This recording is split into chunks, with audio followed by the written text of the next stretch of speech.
અસલ ગુજરાતી મિજાજ।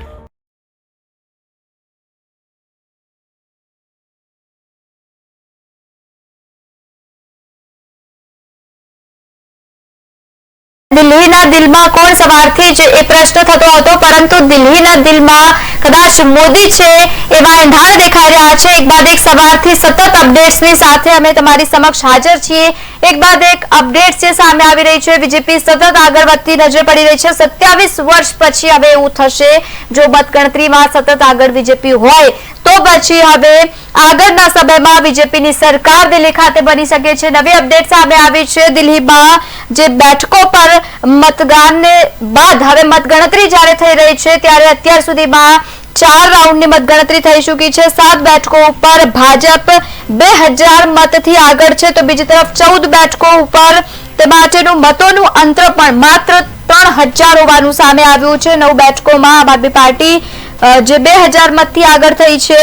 સતત એક બાદ એક અપડેટ સામે આવી રહી છે। અત્યાર સુધીમાં બીજેપી 41 બેઠકોથી સતત આગળ છે, તો તેની સાથે જ નવી દિલ્હી સીટ ઉપર 13 રાઉન્ડની મતગણતરી થઈ ચૂકી છે। ત્યાર સુધીમાં 4 રાઉન્ડની મતગણતરી થઈ છે અને આમ આદમી પાર્ટીના કન્વીનર અરવિંદ કેજરીવાલ 223 વોટથી આગળ જોવા મળી રહ્યા છે। કાલકાજી બેઠક પર મતગણતરીના 4 રાઉન્ડ પૂર્ણ થયા છે। ભાજપના રમેશ વિધુડી 1635 મતોથી આગળ છે। ટ્રેન્ડમાં ભાજપ 42 સીટો પર આગળ જોવા મળી રહી છે, તો બીજી તરફ આમ આદમી પાર્ટી 28 બેઠકો પર આગળ છે। આ વચ્ચે બીજી તરફ બીજેપીએ જશ્ન મનાવવાનું શરૂ કરી દીધું છે। દિલ્હી વિધાનસભાની ચૂંટણીના વલણોમાં ભાજપ 27 વર્ષ પછી સત્તામાં પાછી ફરી રહ્યું હોય તેવું લાગી રહ્યું છે। 2 કલાકની મતગણતરી પછી ચૂંટણી પંચના આંકડા એ દર્શાવી રહ્યા છે કે 70 બેઠકોમાંથી ભાજપ 45 બેઠકો પર અને આમ આદમી પાર્ટી 25 બેઠકો ઉપર આગળ ચાલી રહી છે। આ પહેલા 1993માં ભાજપે દિલ્હીમાં સરકાર બનાવી હતી, ત્યારે ભાજપે 5 વર્ષમાં 49 બેઠકો જીતી હતી અને આ દરમિયાન 3 વાર મુખ્યમંત્રી પણ તેઓએ બદલ્યા હતા। દિલ્હીમાં રમખાણો જ્યાં થયા હતા તે મુસ્તાબાબાદ બેઠક ઉપર ભાજપના મોહન વિષ્ટ 40000 મતોથી આગળ ચાલી રહ્યા છે। અહીં દિલ્હી રમખાણોના આરોપી તાહિર હુસૈન ચોથા નંબરે છે, જો કે તેમને ટિકિટ પણ આપવામાં આવી હતી। આ વચ્ચે તમને જણાવી દઈએ કે આમ આદમી પાર્ટીના મોટા માથાઓ ચૂંટણી જીતવા માટે સતત ઝૂમી રહ્યા છે। નવી દિલ્હી બેઠક પર આમ આદમી પાર્ટીના અરવિંદ કેજરીવાલ અને ભાજપના પ્રવેશ શર્મા વચ્ચે હજુ પણ કાંટાકી ટક્કર ચાલી રહી છે। સતત આમ આદમી પાર્ટીના સુપ્રીમો અરવિંદ કેજરીવાલે 300 વોટથી પાછળ ચાલી રહ્યા છે, જ્યારે બીજી તરફ કાલકાજી બેઠક ઉપરથી આતિશી માલવીયનગરથી સોમનાથ ભારતી અને સાથે જ ગ્રેટર કૈલાશથી સૌરભ ભારદ્વાજ પાછળ ચાલી રહ્યા છે। પહેલા સૌરભ ભારદ્વાજ આગળ હતા, હવે તેઓ પાછળ થઈ ગયા છે। મનીષ સિસોદિયાએ પોતાની પરંપરાગત સીટ છોડી હતી તેવા અવધ ઓઝા પડપડગંજથી સીટ પર પાછળ ચાલી રહ્યા છે। કોંગ્રેસના પૂર્વ મુખ્યમંત્રી શીલા દીક્ષિતના પુત્ર સંદીપ દીક્ષિત પણ નવી દિલ્હીથી પાછળ ચાલી રહ્યા છે, એટલે કે મોટા ભાગના તે દિગ્ગજ નેતાઓ છે આમ આદમી પાર્ટીના તે પણ પાછળ થઈ ગયા છે। સીએમ આતિશી સહિત 3 મંત્રીઓ અત્યારે પાછળ ચાલી રહ્યા છે અને 3 આગળ ચાલી રહ્યા છે। કાલકાજી બેઠકની વાત કરીએ, આતિશી ભાજપના રમેશ વિધુડીથી 2800 મતોથી પાછળ ચાલી રહી છે, એટલે કે દિલ્હીના દિલમાં મોદી છે એવું કહી શકાય। થોડાક સમયમાં જો કે નવી અપડેટ્સ પણ સામે આવશે, એ પણ અમે તમે બતાવીશું, પરંતુ અત્યારે જે બેઠકોની આપણે વાત કરી રહ્યા છીએ, કાલકાજી બેઠક પરથી આતિશી ભાજપના રમેશ વિધુડીથી પાછળ ચાલી રહ્યા છે। 2800 જેટલા મતોથી તેઓ પાછળ ચાલી રહ્યા છે। ગ્રેટર કૈલાશ બેઠક પરથી સૌરભ ભારદ્વાજ ભાજપના શિખા રાયથી 2721 મતોથી પાછળ છે। બાબરપુર બેઠક પરથી ગોપાલ રાય 20750 મતોથી આગળ છે। અહીં ભાજપની અનિલ વશિષ્ઠ બીજા સ્થાને છે। બલીરામન બેઠક ઉપરથી ઇમરાન હુસૈન 15302 વોટથી આગળ ચાલી રહ્યા છે। ભાજપના કમલ બાગરી બીજા સ્થાને ત્યાં જોવા મળી રહ્યા છે। સુલતાનપુરની વાત કરીએ, મઝરા બેઠક પરથી મુકેશ અહલાવત 6872 વોટોથી આગળ ચાલી રહ્યા છે। ભાજપના કરમસિંહ ત્યાં બીજા સ્થાને છે। નાંગલોઈ જાટ બેઠક પરથી રાઘવેન્દ્ર શોકીન 10765 બેઠક ઉપરથી પાછળ ચાલી રહ્યા છે। ભાજપના મનોજ શોકીન અહીં આગળ છે, એટલે કે અપડેટ સતત આવી રહી છે। હવે દિલ્હીની 9 હોટ સીટની આપણે વાત કરીએ, જેમાં આમ આદમી પાર્ટી ફક્ત 3 બેઠક ઉપર જ આગળ ચાલી રહી છે। નવી દિલ્હીની સીટ છે અરવિંદ કેજરીવાલ, ત્યાં ભાજપમાં પ્રવેશ વર્મા છે, એટલે કે આગળ બીજેપી ના ઉમેદવાર ચાલી રહ્યા છે। જંગપુરા બેઠક મનીષ સિસોદિયા છે, ત્યાં અને આમ આદમી પાર્ટીમાંથી મનીષ સિસોદિયા તો સાથે જ ભાજપમાંથી તરવિંદસિંહ મારવાહ છે અને ત્યાં આગળ ચાલી રહ્યા છે આમ આદમી પાર્ટીના ઉમેદવાર કાલકાજી બેઠકમાં આતિશી જે છે તેમાં રમેશ વિધુડી છે, પરંતુ રમેશ વિધુડી સતત આગળ ચાલી રહ્યા છે। એટલે કે એક બાદ એક જે રીતે અપડેટ સામે આવી રહી છે, મોટી ભાગની સીટો પર બીજેપી આગળ ચાલી રહી છે। બાબરપુરની વાત કરીએ, ગોપાલ રાય ત્યાં આમ આદમી પાર્ટીમાંથી છે, અનિલ કુમાર બીજેપીમાંથી ઉમેદવાર છે, પરંતુ ગોપાલ રાય ત્યાં આગળ ચાલી રહ્યા છે। અને શકુર બસ્તીની વાત કરીએ, સત્યેન્દ્ર જૈન ત્યાં છે આમ આદમી પાર્ટીમાંથી, સતીશ ઉપાધ્યાય માલવીય નગરમાંથી છે, એટલે કે ત્યાં ભાજપ અત્યારે આગળ ચાલી રહી છે। જો કે સોમનાથ ભારતી ત્યાં આમ આદમી પાર્ટીમાંથી છે જે પાછળ ચાલી રહ્યા છે। શકુર વસ્તીની આપણે વાત કરી, સત્યેન્દ્ર જૈન આમ આદમી પાર્ટીમાંથી છે, કરનેલ સિંહ ભાજપમાંથી છે, બીજેપીના ઉમેદવાર ત્યાં પણ આગળ ચાલી રહ્યા છે। ગ્રેટર કૈલાશની વાત કરી લઈએ, સૌરભ ભારદ્વાજ અને શિખા રાય જે છે ત્યાંથી બંને ઉમેદવારો છે, પરંતુ બીજેપીના ઉમેદવાર શિખા રાય ત્યાંથી આગળ ચાલી રહ્યા છે। ઓખલા બેઠકની વાત કરી લઈએ તો ત્યાં મનીષ ચૌધરી જે બીજેપીના છે ઉમેદવાર તે પાછળ ચાલી રહ્યા છે। અમાનતુલ્લા ખાન ત્યાં આગળ ચાલી રહ્યા છે, આમ આદમી પાર્ટીના ઉમેદવાર છે।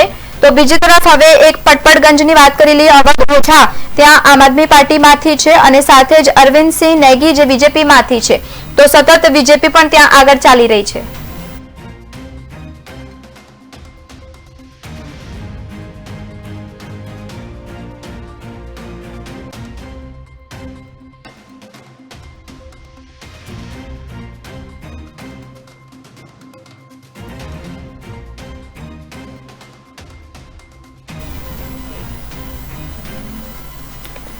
તો ઓખલા બેઠક પર જે રીતે વાત કરીએ આપણે, ઓખલા બેઠક પર અમાનતુલ્લા ખાન છે, તો બીજી તરફ મનીષ ચૌધરી બીજેપીમાંથી છે, પરંતુ આમ આદમી પાર્ટી અહીંયા આગળ ચાલી રહી છે। દિલ્હીની મુસ્લિમ બહુમતીવાળી સીટો પર પણ આ વખતે ભાજપ સતત આગળ જોવા મળી। 13% મુસ્લિમ મતદારો અને 5 બેઠકો ઉપર ધારાસભ્યો ચૂંટાયા હતા।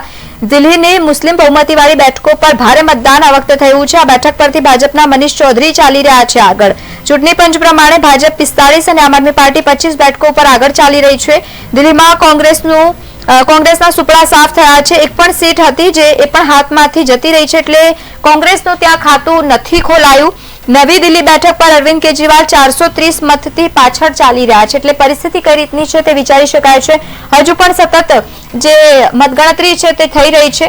આ વચ્ચે અલગ અલગ બેઠકોની જ્યારે આપણે વાત કરીએ, અત્યારે ભાજપ જે છે 46 બેઠકો ઉપર સતત આગળ ચાલતી હોય અને હવે આંકડા વધ્યા 47 પર પહોંચી ગઈ છે, જ્યારે આમ આદમી પાર્ટી 23 બેઠકો ઉપર, કોંગ્રેસનું સુપડા સાફ અને અદરને કોઈ પણ પ્રકારનું સ્થાન નથી, એટલે કે બે વચ્ચે કાંટે કી ટક્કરમાં બીજેપી સતત આગળ જતી જોવા મળી રહી છે। તો બીજી તરફ આમ આદમી પાર્ટી 24 બેઠકો ઉપર હતી જે હવે 23 પર પહોંચી ગઈ છે। સતત એક બાદ એક જે રીતે અપડેટ સામે આવી રહી છે, સીટમાંથી 70 સીટમાંથી 45 પર આમ આદમી પાર્ટી, 23 ઉપર અને બીજેપી 47 ઉપર સતત આગળ જોવા મળી રહી છે, જે પહેલા 45 ઉપર હતી અને હવે 47 પર આવી પહોંચી છે। સવારે 11:15 વાગે આ સતત નવા અપડેટ્સ જે સામે આવ્યા, એક બાદ એક જે રીતે અપડેટ્સ આવી રહ્યા છે। જો કે ભાજપ દિલ્હીમાં આવી રહી છે તેવું એક પોસ્ટર ભાજપે રિલીઝ કર્યું છે। દિલ્હી में आ रही है भाजपा सरकार, એક પોસ્ટર વાયરલ કરી દેવામાં આવ્યું છે। બીજી તરફ અન્ના હજારે પણ નિવેદન આપ્યું છે, કહી રહ્યા છે કે હું સમજાવતો જ હતો પરંતુ તેઓ દારૂને લઈને આવ્યા। મોટું નિવેદન અન્ના હજારે પણ આપ્યું છે। નવી દિલ્હીમાં જે રીતે સતત ઇલેક્શનને લઈને માહિતી સામે આવી, દિલ્હી ચૂંટણીના વલણો પર અન્ના હજારે પણ નિવેદન આપ્યું છે। કહ્યું છે કે ચૂંટણી લડતી વખતે ઉમેદવારો માટે શુદ્ધ આચરણ, શુદ્ધ વિચારો, નિર્દોષ જીવન અને બલિદાન એ મહત્વપૂર્ણ હોય છે। જો કે ઉમેદવારોમાં આ ગુણો હોય તો મતદારોને તેમના પર વિશ્વાસ થઈ જતું હોય છે। હું વારંવાર કહેતો હતો પરંતુ તેઓએ ધ્યાન ન આપ્યું, તેઓ દારૂ લઈને આવ્યા અને દારૂ એટલે ધન સંપત્તિ સાથે સંબંધ, તેવું નિવેદન અન્ના હજારે આપ્યું છે। પ્રવેશ વર્મા અત્યારે નવી દિલ્હી બેઠક ઉપરથી સતત આગળ જોતા મળી રહ્યા છે। 600 બેઠકોથી આગળ ચાલી રહ્યા છે। 2020ના રમખાણોની પણ અહીંયા વાત થઈ રહી છે, જે 2020ના રમખાણોના આરોપી હતા તેમને આ વખતે ટિકિટ આપવામાં આવી હતી। તાહિર તે ચોથા નંબર ઉપર આગળ ચાલી રહ્યા છે। આમ આદમી પાર્ટી અને કોંગ્રેસના ઉમેદવાર બીજા અને ત્રીજા સ્થાને છે। પીએમ મોદી, આ વચ્ચે મહત્વપૂર્ણ એક સમાચાર એ પણ સામે આવ્યા છે કે વડાપ્રધાન નરેન્દ્ર મોદી 7 વાગે ભાજપ કાર્યાલય ખાતે જવાના છે। આજે સાંજે 7 કલાકે એક મહત્વની બેઠક ત્યાં મળવાની છે। તેઓ ત્યાં પાર્ટીના કાર્યકર્તા અને નેતાઓ સાથે એક બેઠક કરશે, સંબોધન પણ કરી શકે છે। વલણોમાં ભાજપ 42 બેઠકો પર આગળ, જ્યારે આમ આદમી પાર્ટી 27 થી 23 પર પહોંચી ગઈ છે અને સાથે જ નવા આંકડાઓ પ્રમાણે બીજેપી જે છે 47 બેઠકો પર પહોંચી ગઈ છે। તો બીજી તરફ પોસ્ટર જે બહાર પાડવામાં આવ્યું છે તે પણ વાયરલ થઈ રહ્યું છે અને સાથે જ બીજેપી તરફથી પોસ્ટર વાયરલ કરવામાં આવ્યું છે કે દિલ્હીમાં બીજેપીની સરકાર બનવા જઈ રહી છે। બીજી તરફ ટ્રેન્ડમાં નવી દિલ્હીની બેઠક પર પ્રવેશ વર્મા આગળ ચાલી રહ્યા છે। કાર્યાલય ખાતે જય શ્રી રામના નારા લગાવવામાં આવી રહ્યા છે। દિલ્હીમાં ભાજપના કાર્યાલય ખાતે જશ્નનો માહોલ જોવા મળી રહ્યું છે।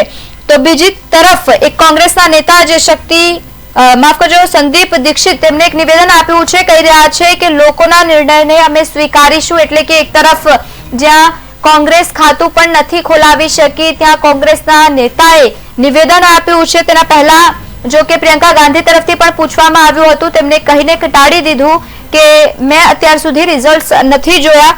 ભાજપે કહ્યું છે કે આમ આદમી પાર્ટી ફક્ત વાતો કરે છે, બીજું કશું જ નથી કરતું। એટલે કે નિવેદનબાજીનો દોર પણ યથાવત અહીંયા જોવા મળી રહ્યું છે। દિલ્હીમાં જે એક્સપેરિમેન્ટના રાજકારણથી કંટાળી ગયો છે અને એટલા જ માટે તેઓએ હવે બીજેપીને ચૂઝ કર્યું છે એવું કહી રહ્યા છે। સુધાંશુ ત્રિવેદી જે રાષ્ટ્રીય પ્રવક્તા છે બીજેપીના, તેમને પણ નિવેદન આપ્યું છે અને સાથે સાથે એક બાદ એક જે રીતે નિવેદનબાજી થઈ રહી છે, સંજય રાઉતે પણ નિવેદન આપ્યું છે। એક બાદ એક તમામ રાજકીય ગતિવિધિઓ હવે તેજ થઈ રહી છે। કહી રહ્યા છે કે કોંગ્રેસ અને આમ આદમી પાર્ટી સાથે જો હોત એટલે કે બંને વચ્ચે જો ગઠબંધન થયું હોત તો બીજેપી કદાચ હારી ગઈ હોત તેવું નિવેદન યુબીટીના નેતા દ્વારા આપવામાં આવ્યું છે। સંજય રાઉતે પણ નિવેદન આપ્યું છે। એટલે કે એક બાદ એક તમામ રાજકીય ગતિવિધિઓ તેજ થઈ ગઈ છે, પરંતુ અત્યાર સુધીના મહત્વના આંકડાઓ અમે પ્રસ્તુત કરી રહ્યા છે, જેમાં બીજેપી 47 બેઠકોથી આગળ છે, આમ આદમી પાર્ટી 23 બેઠકો અને જ્યારે કોંગ્રેસે ખાતું પણ નથી ખોલાવ્યું।